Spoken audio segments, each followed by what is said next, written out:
ছুটি ছুটি চল নেব লুটি ওই আনন্দ ঝরনা।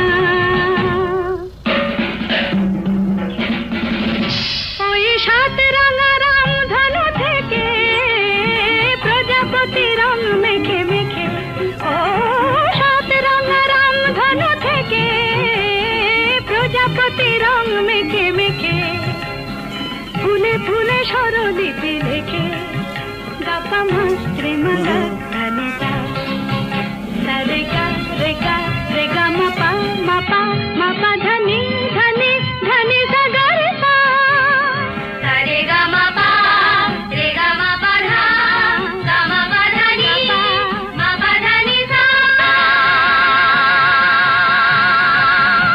আমাদের ছুটি ছুটি চল নেব লুটি ওই আনন্দ ঝরনা।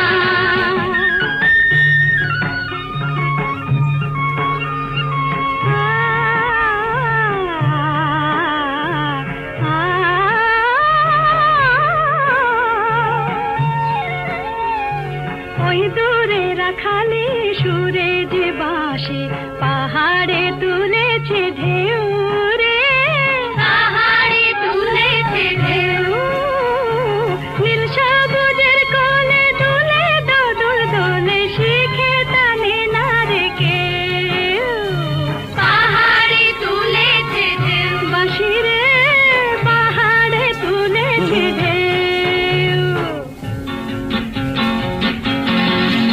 ওই নীল পাখি মিল খুঁজে ফিরে গানে গানে তোর প্রাণে জেরে, ও নীল পাখি মিল খুঁজে ফিরে গানে গানে তোর প্রাণে জেরে, দু চোখে আকাশ ভরে নেড়ে গাপা মাস্ত্রে মুগা ধানে সা রে গা রে গা রে গা মাপা মাপা মাপা ধানি ধানি ধানি সা গা রে সা রে মাপা নি রে মা মাপা মা।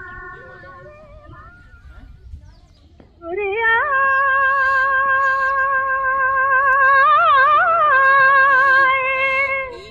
ওরে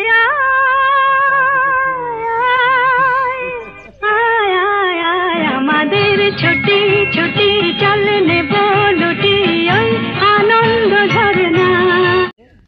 স্কুলে যে সামার যে প্রজেক্টে যেটা ছিল, ঠিক আছে, তার মধ্যে একটা এক্সপোজার ভিজিট ছিল। সেই এক্সপোজার ভিজিটে আমরা আজকে বনবল ফাঁড়ি এসেছিলাম। বনবল ফাঁড়ির ভিতরে তোমরা গিয়ে আমাদের সাথে কথা বললে, অনেক কিছু শিখলে, তোমরা বুঝতে পারলে যে আমাদের পুলিশে কী কী সহযোগিতা করে বা কী কী কাজে লাগে সেইগুলো তোমরা জানতে পারলে। ঠিক আছে, এই বনবল ফাঁড়ির পাশে আমাদের একটা ওখানে ওসিপি আছে। এবার ওসিপি জিনিসটা কী সেটা তোমাদেরকে একটু জানতে হবে। যেহেতু তোমরা এই কয়লা খনি অঞ্চলে থাকো, সেই জন্য ওসিপি সম্পর্কে জানা তোমাদের খুবই জরুরি। আমাদের মাটির নিচ থেকে যে কয়লা উত্তোলন করা হয় তার জন্য তিনটে পদ্ধতি আছে। তিনটে পদ্ধতিতে কয়লা উত্তোলন করা হয়। একটা হচ্ছে টানেল পদ্ধতি। টানেলের বাংলা হচ্ছে সুড়ঙ্গ, যেখানে তোমরা দেখো সেই ডুলিগুলো বড় বড় চাকার মাধ্যমে ডুলিগুলো নিচের দিকে নামে, নেমে পর সেখান থেকে কয়লা তুলে নেয় এবং সেই কয়লাগুলো গাড়িতে করে আবার বিভিন্ন জায়গাতে পাঠানো হয়। আর একটা পদ্ধতি আছে ইনক্লাইন পদ্ধতি। ইনক্লাইন পদ্ধতি আমাদের ছড়া ইনক্লাইন আছে, যেখানে তোমার আনত পদ্ধতি বলে এটাকে, অর্থাৎ এখানে হেঁটে হেঁটে আমাদের খাদের নিচে নামা যায়।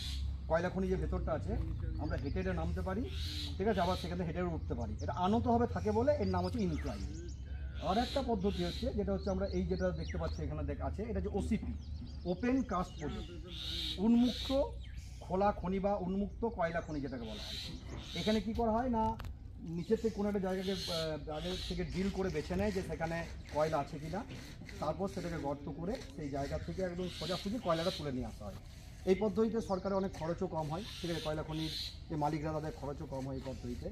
এবং এই ওপেন কাস্ট পদ্ধতিতে আমাদের এই এলাকাতে প্রচুর পরিমাণে ওপেন কাস্ট পদ্ধতিতে কয়লা তোলা হচ্ছে, কারণ টানেল পদ্ধতিতে অনেক বিপদ থাকে, এই পদ্ধতিতে বিপদের সম্ভাবনা তুলনামূলক কম, ঠিক আছে। এবার এখান থেকে যখন কয়লাটা পুরো উঠে যায়, সেই জায়গাটা পুরো দেখবে গর্তের মতো হয়ে থাকে, সেখানে পরবর্তীতে জল জমে যায়, যেটাকে আমরা কুয়ারি বলি, দেখবে এগুলোকে, ঠিক আছে। পরবর্তীকালে আবার কি করা হয়, ওই জায়গাগুলোকে আবার ভরাট করে দিয়ে সেখানে আবার বসতি স্থাপন করা হয়। এই যে উঁচু উঁচু দেখতে পাচ্ছ যে এগুলো তোলা হয়েছে সমস্ত ইয়েগুলো, মাটিগুলো, সেই মাটিগুলো সেখানে বা ফ্লাই অ্যাশ যেগুলো আছে আমাদের তাপবিদ্যুৎ কেন্দ্রে যে ফ্লাই অ্যাশটা উৎপন্ন হয়, অ্যাশ যেটা, সেই ছাইটাকে আবার ওখানে ভরাট করে সেটাকে আবার সমতল করে দেওয়া। তাহলে ক্লিয়ার হলো ওসিপি মানে কি তাহলে বললাম, ওসিপি পুরো নাম কি বললাম তাহলে, ওপেন কাস্ট প্রজেক্ট, ঠিক আছে। উন্মুক্ত যেগুলো খনি থাকে সেগুলোকে আমরা ওসিপি বলি। তোমরা যে যেটা দেখছো এটা হচ্ছে সোনপুর বাজারি প্রজেক্টের আন্ডারে। সোনপুর বাজারি প্রজেক্ট যেটা তোমার নাম শুনেছো বা তোমরা এলাকায় তোমাদের বান্ধবীরা অনেকে বা বন্ধুরা আছে, সেই সোনপুর বাজারি প্রজেক্টের আন্ডারে এই আমাদের ওসিপিটা করা হয়েছে। বোঝা গেল জিনিসটা? তাহলে ওসিপি মানে বুঝতে পারলে, ওসিপি ঠিক আছে, কয়লা কীভাবে তোলা হয় সেটা বোঝা গেল, ঠিক আছে।